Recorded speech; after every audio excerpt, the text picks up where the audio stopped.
सत्संग में आना अपने आप में एक बहुत बड़ी बात है इस कलयुग में।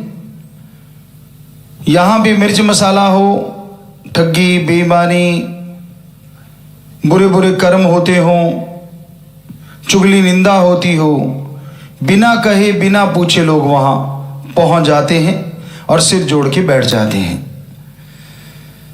लेकिन सत्संग, यहां परमपिता परमात्मा की चर्चा होती हो, वहां आना अपने आप में बड़ा ही मुश्किल है। यह कलयुग है और कलयुग में बहुत तकलीफ होती है जब कोई सत्संग में आके बैठता है। अलूणी सिल जिसमें नमक मिर्च नहीं है। दूसरे शब्दों में आज के बच्चों के अकॉर्डिंग उनको लगता है या धूम धमाका ना हो, कोई फायदा नहीं वहां बैठने का, पर फिर भी बहुत भाग्यशाली और भाग्य बना लेते हैं जो सत्संग में आके बैठा करते हैं। हर इंसान यही सोचता है कि पहले मेरी दुनियावी तरक्की हो, दुनिया में मुझे फायदा हो, फिर ही मैं मानूंगा कि अगले जहान में भी कोई फायदा होगा। खेतीबाड़ी करने वाला खेतीबाड़ी, बिजनेस व्यापार, दुकानदार, पढ़ने वाले बच्चे, प्लेयर्स, हर किसी को होता है कि हमें अपने मकसद में, अपने काम धंधे में तरक्की मिले तो ही परमपिता परमात्मा को मैं मानूंगा। और ये 100% सच है कि अगर आप वचनों के पक्के हो और दृढ़ यकीन रखते हो तो जरूर जरूर आपको आपके हर फील्ड में तरक्की मिलनी ही मिलनी है। पर बात यह है कि सुमरण के पक्के होना, रेगुलर सुमरण कीजिए। कई बार जैसे बच्चे स्कूल के, कॉलेज के, यूनिवर्सिटी के हमसे पूछा करते, गुरुजी, पिताजी आप कैसे पढ़ते? तो हम कहते थे हम रेगुलर पढ़ते थे, 2 घंटे डेली या 3 घंटे डेली देने ही देने हैं स्टडी को, और फिर कोई प्रेशर नहीं पड़ता, चाहे पेपर आ जाए वैसा ही रहता है रूटीन। आप यकीन नहीं मानेंगे, हम पेपरों में भी क्रिकेट या बाकी के गेम जितने भी होते थे सारे खेला करते थे, और नहीं तो अकेले ही शॉर्ट पुट फेंका करते थे, जेवलिन फेंक ली, डिस्कस फेंक ली या हैमर थ्रो कर लिया। कारण कि दोनों का रूटीन था। अर्ली मॉर्निंग 3 से 5, 4 से 6 या 3 से 7, 4 से 7 ऐसे पढ़ते थे। 3 घंटे 2 घंटे पक्का था डेली। बाकी स्कूल में जो पढ़ाई चलती वो एक अलग बात है। तो उस तरह से वो एक रूटीन बन गई, और साथ में गेम डेली खेलना, और साथ में एग्रीकल्चर के काम, सारी खेती बाड़ी संभालते थे। तो इतना अपने आप को बिजी रखते थे। और फिर नींद का वही टाइम जो गांव में होता था, जल्दी सोना, जल्दी खाना, जल्दी उठना। उससे क्या है, जब बच्चे अब जब पेपर आ जाते हैं तो प्रेशर नहीं पड़ता। अदरवाइज कई प्लेयर तो ऐसे होते हैं, उनकी किताबें पढ़ी होती हैं, उन पे रेत चढ़ जाता है, मिट्टी चढ़ी होती, धूल चढ़ी होती, पेपरों के पास आके हाथ मारते हैं, धूल उड़ती है, अच्छा पढ़ना पड़ेगा, मर गए। और कई रूटीन नहीं बनाते, रहे बहुत टाइम पड़ा, छोड़ना यार, और बातें करेंगे, ये है वो है। नहीं, आप यकीन मानो, अपने जो MAG स्कूल हैं, गुरुकुल है, MAG गुरुकुल, जितने भी स्कूल हैं, कॉलेज हैं, हमने शुरू से बच्चों को ये शिक्षा दी कि बेटा डेली पढ़ा करो। और हमारे ज़्यादातर बच्चे इसको फॉलो करते हैं, और उनके चेहरों पे हमने सिकिन नहीं देखी चाहे पेपर आ जाए, क्योंकि डेली का रूटीन है। और याद पहले ही है, उसको पता नहीं कितनी बार आपने रिपीट कर लिया, रिवीजन कर लिया, तो नेचुरली जो बात इतनी बार याद करेंगे वो दिमाग में बैठेगी। और पेपरों के नज़दीक आके एकदम पढ़ना और हाथ पांव फूल गए और फिर बुरा हाल, तो ऐसा नहीं करना चाहिए। तो यूं ही हर कार्य के लिए आप रूटीन में सुमरण करो। एक तो सुबह उठते, वो तो हमारा एक अलग था कि लगातार ही सुमरण करते रहते थे। अब रात को ट्रैक्टर चलाना है खेत में, तो सुमरण ही गाते रहते थे, भजन गाते रहते थे, ट्रैक्टर चलता रहता था। तो वो एक रूटीन था, कि सुबह शाम सुमन का वो तो चलता ही रहा, पूरे 24 घंटे ही जुड़े रहते थे सतगुरु मौला से, उनकी रहमत से, उनकी कृपा से। पर चलो आप इतना नहीं कर पाएंगे, हमें पता है सुमरण करना अपने आप में पहाड़ चढ़ना है, कोई छोटी मोटी बात नहीं है। और जिस बात से रोका जाए उसमें भी तकलीफ मानते बच्चे। तो आप रूटीन बना के रखो कि डेली उठने के बाद आंखों पे पानी लगाना, नींद उड़ जाएगी, फिर अच्छे से पानी पीना है, फ्रेश हो जाएंगे। आपको पहले भी बताया कि हमारा यही रूटीन है। कई बार अर्ली मॉर्निंग भी जाना पड़ता, मान लीजिए 12-11 बजे सोएं तो 2 बजे चलना है, लेकिन ये नहीं कि फ्रेश नहीं होते थे। पानी 2 बजे पिया और फ्रेश हो लिए, वो आदत बन गई कि पानी का मतलब उठने के बाद फ्रेश होना है, बॉडी को पता है। तो ऐसे ही आप अपनी बॉडी को सिखा लो। कभी अलार्म हमने नहीं लगाया, क्यों? रात को सोना है, अच्छा 12 बजे सो रहे हैं, 2 बजे उठना है, टाइम पीस को देखा, अच्छा सुइयाँ यहाँ आ जाएंगी, उठ जाना है, 5 मिनट उससे पहले उठ जाते थे। अब तो अलग बात है, लेकिन तब की बातें, अब तो जब मर्जी उठ जाएं। तो तब जब बच्चे पढ़ा करते थे हम लोग, तो ये बड़ा आसान सा तरीका, अब 3 बार आंखें बंद करके उस टाइम को देखो, अपने माइंड में बिठा लो कि इस टाइम मैंने उठना है, बस, तो आप यकीनन उठ जाओगे। क्योंकि हमारे अंदर का अलार्म सबसे ज़बरदस्त है। लेकिन वो अलग बात, अब करवट मारी, नहीं 2 मिनट और 5 मिनट और, फिर आधा घंटा निकल गया, लेकिन तभी उठ जाओ एक्टिव होके तो उठ गए। तो इस तरह से आप सुमरन का टाइम, चलो पढ़ने वाले बच्चे पेपर हैं, 5 से 15 मिनट जो भी आपको लगे, पानी पी के फ्रेश होके उसके बाद बैठ के आप 5-7 मिनट सुमरन करें, 15 मिनट कर लें और भी बढ़िया है, गजब है। फिर थोड़ा पानी पी के घूम लें, नारा लगा के पढ़ना शुरू कर दें, तो यकीन मानो जो याद करोगे वो ज़्यादा दिमाग में बैठेगा। और दूसरी तरफ कोई भी काम धंधा, जमीन जायदाद का, नौकरी, बिजनेस, व्यापार, अब नौकरी है, आप फाइल का कार्य करते, पेंडिंग मत छोड़ो ना, दफ्तर का काम दफ्तर में निपटा के आओ, कोई टेंशन नहीं रहेगी। घर का टाइम घर के लिए दो, बच्चों को, पति को, पत्नी को, माँ को, बाप को, सबके लिए टाइम होगा। अगर दफ्तर का काम घर तक खींच लाओगे तो फिर तालमेल बिठाना बड़ा ही मुश्किल होगा। हम होमवर्क मोस्टली, उदाहरण आपको देना चाहते हैं, स्कूल में ही कर लेते थे। स्कूल में पीरियड होते थे, हमारे टाइम में बोलते थे घंटा, पहला घंटा, दूसरा घंटा, ऐसे बोला, हिंदी में यूं बोला करते थे।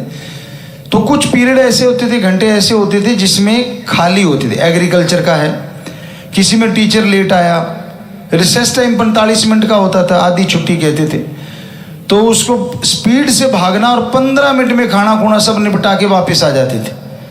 क्योंकि पीने की चीज़ें ज़्यादा होती, घी पी लिया, दालें पी ली, सब्जी खा ली, और रोटी तो एक या मतलब कम खाते थे। तो वापस आए तो लगभग 30 से 35 मिनट, कई बार 30, कई बार 25 ऐसे मिनट हमें मिल जाते। तो पहले जो घंटे पीरियड होते थे उनका होमवर्क फटाफट फटाफट करते चले जाते, तो जब तक टीचर नहीं आता था होमवर्क वहीं कर लेते थे। और फिर एग्रीकल्चर का पीरियड होता था, कभी 7वां, 8 पीरियड कुल होते थे, कभी 6ठा, कभी 7वां, तो पूरा टाइम कोई एग्रीकल्चर करवाता नहीं था, खाली होता था, बच्चे शरारत में लगे रहते और हम अपना होमवर्क वहीं निपटा देते सारा, और बस फिर किताबें रखी और खेलना शुरू, धड़ाधड़ धड़ाधड़। घर में पता होता था नहीं आएगा, क्योंकि रिसेस टाइम में भी इतना चढ़ा जाते थे अब कि मतलब जरूरत ही नहीं खाने पीने की, पानी पानी वहाँ पीते रहते, नल लगा होता था, नलका था।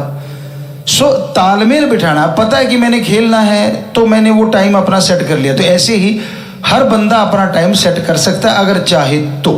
पता है दफ्तर जाना है, पता है परिवार को टाइम देना है, तो हम तो जरूर चाहते हैं कि हमारे बच्चे जितने भी नौकरी पेशा हैं या खेती बाड़ी करते हैं, बिजनेस व्यापारी हैं, चाहे कुछ भी करते फिरो, वो काम वहीं निपटाओ। ठीक है, कुछ चीज़ें होती हैं जो घर में आके जरूरी है, लेकिन पहले आते ही परिवार को टाइम दो। फिर अगर आपको ज़्यादा जरूरी है तो शाम का थोड़ा टाइम, घंटा 2 घंटे अपने उन काम के लिए अलग से रख लो, कि परिवार को भी पता हो कि ये टाइम अब अपने काम के लिए लगाएंगे। रूटीन बना लो बस। लेकिन आप आते हो वहीं से घिसे पिटे और आते फिर घर में भी किच किच किच किच, मैंने ये दफ्तर का काम फला, क्यों वहाँ से डांट पड़ी होती, काम ढंग से करते नहीं, आप आके फिर घर वालों को डांटते हो, चाहे आप पति हो चाहे पत्नी हो। क्यों? घर की मुर्गी दाल बराबर, बाहर तो कोई सहता नहीं, बाहर तो मुंह मोड़ देंगे अगले, और घर वाले पे या घरवाली पे रोब मारना बड़ा आसान है? क्या ऐसा वो सुनाया करते हैं कि कहता जी मैंने भी सोचा सारे रोब मारते मैं भी मार लूं। हंसने की बात सुनाता था एक हमारे यहाँ सेवादार, तो कहते मैंने जाके कहा कि सारे से सुना कि रोब मारते, मैंने मारा रोब कि गर्म पानी दे। कहते नहीं दूंगी। फिर कहते ठंडे से ना लूंगा। तो मतलब दोनों ऑप्शन तैयार रखा करो, अगर पहला ऑप्शन ना ही हो तो ज़्यादा अच्छा है। और हम हमारी निजी जीवन की बात करें, हमने कोई ऑप्शन रखा ही नहीं, क्योंकि मौका ही नहीं देते थे। अपने काम आप ही करने हैं। 2 बाल्टियाँ उठाई, पूरी 15-15 या 20-20 लीटर की होती थी, छत पे ले गए और सोना वहीं है। अब पता है कि खेलने जाना है, किसी को पता नहीं चलने देना। खेलने जाके वापस आके वो नहाए और अपना सो गए। सुबह उठते फ्रेश हैं क्योंकि नहा के सोए हैं, ताज़ा मुंह धोया, हल्का सा पानी लगाया आँखों की, फ्रेश हुए, मालिक से जुड़े और चल भाई कोई भी काम करना है, चल जाते थे। सो आप रूटीन जरूर बनाओ अपनी ज़िंदगी का, वरना ज़िंदगी बेरस हो जाती है। ज़िंदगी में बहुत चीज़ें आपको टेंशन देंगी, परेशानियां देंगी, मुश्किलें देंगी। तो ज़िंदगी का रूटीन बना के रखो। जैसे हम हर बॉडी में ये कहते रहे कि जो भी आप खर्चे करते हो उसको लिखा करो। एक छोटी सी डायरी लगा के रखो।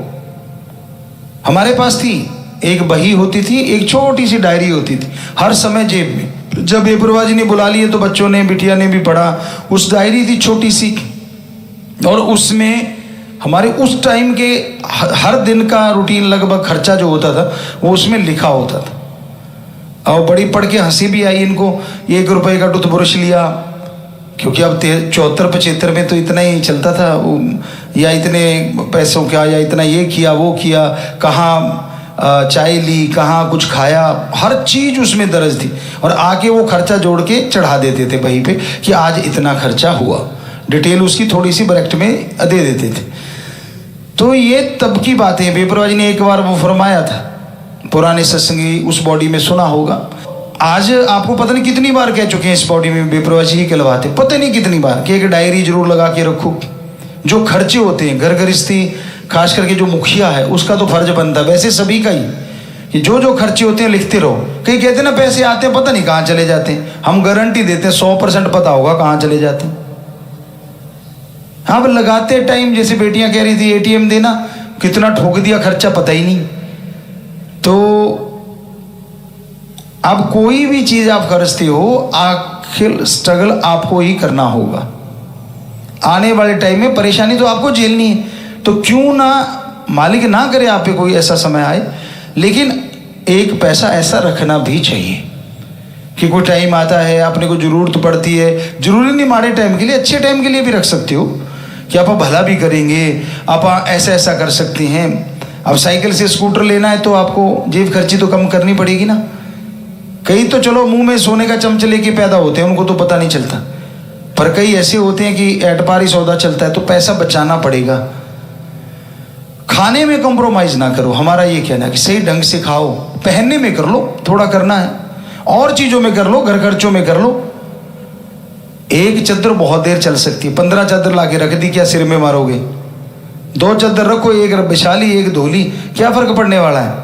क्या वो बेड कह देगा कि तू वही चादर क्यों बिछाता, मैं तो रूठ गया? क्या गद्दा निकल के भाग जाएगा कि मेरे पे फिर चादर वही बिछा दी? नहीं भागता। और आप सच सच बताना, 15 चादर आपके पास है, रोज नई बिछा लो, चाहे कितने दिन आपको नई लगेंगी? 15 दिन। उसके बाद लगे अच्छा वही चादर है।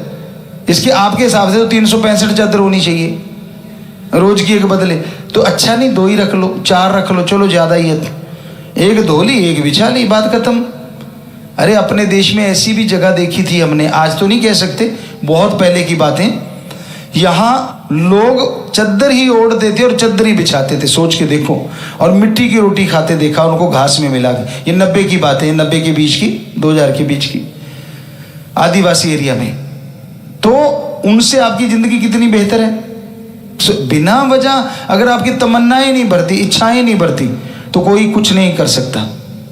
कितना भी पैसा लेते रहो, कुछ भी करते रहो, क्योंकि हमने ये सारा समय देखा। आप सोचोगे पिताजी आपको क्या पता गरीबी क्या होती, हमने गरीबी देखी है, गरीबी में जिए हैं। चाहे कितनी ज्यादा जमीन थी, लेकिन नहरें आई थी। 67 में हम पैदा हुए, राम जी की कृपा से 67 में ही नहरें आई थी आसपास उसके। तो बंजर बिरान जमीन, बरानी जमीन थी, बरसात होती तो फसल हो गई। तो उस समय हमने रोटी पे मिर्च रख के खाते देखा है, हमने खुद खाया है। चटनी वगैरह रखनी, वो खानी, सब्जी एक बार बनती दिन में, वो भी क्योंकि बहुत बड़ा घर था, खेत में सब्जियां हो जाती। और कौन सी सब्जियां? मतीरे हैं, काचर जिन्हें चिब्बड़ बोल दे पंजाबी च, ककड़ी हैं, और खरबूजे कच्चा है, मतीरा कच्चा है, उसका भरता बन जाता, बड़ी सब्जियां बन जाती। और गवार है, गवार की फलियां, गवारा होता तो, चने होते तो चने, उसके साग बन गया, उसकी वो दाने निकाल के छोलुआ, जो भी आप बोला जाता है नाम अलग अलग जगहों पे, तो वो बन गया। तो इस तरह से वो सब्जियां या चटनी कूट लेते, छोलुआ निकाला, उसमें प्याज हो जाते थे, प्याज और थोड़ा जो भी मिर्च मसाला डाला अपना, और कूट के खाया। और मक्खन, घर में गऊ भैंस होते थे। तो कहने का मतलब ऐसा नहीं कि गरीबी देखी नहीं, लेकिन इसका मतलब ये नहीं है कि उसी में खो गए। ये था कि हाँ आपा कुछ कर गुजरेंगे। और एक जब आए, हमने ज़मीन संभाली थी, 15 बीघे को पानी लगता था। और जब हम बेपरवाह जी ने बुलाया तो जितनी भी ज़मीन थी एक एक कण को पानी लगने लगा दिया था। साथ में पड़े 32 गेम भी खेलते थे, हर काम करते थे, और डेरे में सेवा करने आते थे। किसी से मिलते नहीं थे, वो तो बाद की बातें हैं जब मिलने लगे। तो अदरवाइज शुरू में आते थे हम तो लगभग 74 से आते थे, पर अपना चुपचाप पलियां खींच के रख दी, पराली इकट्ठी करवा दी, कोई मान बढ़ाई नहीं, कोई निशानी नहीं लेनी, बस ठीक है करना तो करना। बेपरवाह जी के दर्शनों के आशिक थे। तो कहने का मतलब, जब तक जिंदगी में आप अनुशासन नहीं लाओगे, आप सुखी नहीं रह सकते। छोटी छोटी बातें आपको परेशान करी। और जब तक जिंदगी में संयम नहीं लाओगे, आप दुखी रहोगे। संयम का मतलब होता है इच्छाओं को कंट्रोल करना। जब आप हद से बाहर जाओगे दुखी हो, हद में रह रहे हो तो सुखी रहोगे।